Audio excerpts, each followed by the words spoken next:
May nagawa na naman ako na panghimagas at the same time pwede ito gawin negosyo. Sigurado patok ito this 2024. Hindi mo na kailangan na malaking kapital dito. Try mo to, sigurado hindi sayang ang pagod mo. 3 fudgy bar, ready, kahit anong flavor pwede. Durugin ng mabuti just like this. Maglagay ng dinurog na fudgy. Tapos idiin ito, bahala kayo kung ano ipangdiin nyo. Mag-ready ulit ng 3 fudgy. Durugin hanggang wala ng buo-buo.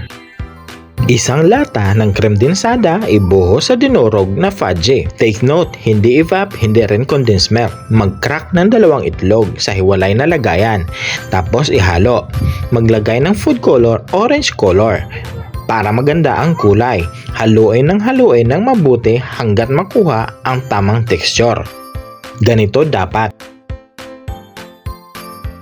Sa isang kaserola, maglagay ng 1½ cup na clean water. Maglagay ng isang sachet na gelatin powder. Haluin ng haluin hanggat matunaw. Saka i-open ang apoy, dapat sa mahina lang talaga. Bantayan at halukayin. Kapag parang kukulo na, patayin ang apoy. Ilagay ang mixture. Haluin lang ito ng mabuti.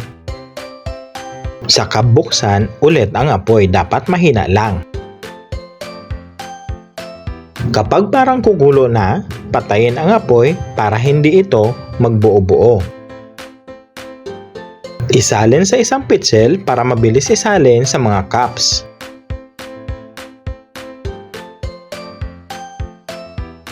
Hintayin na lumamig.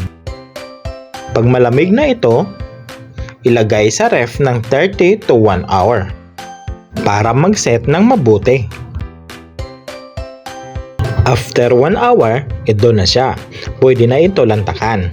Kuhanan ko ng close-up para makita nyo.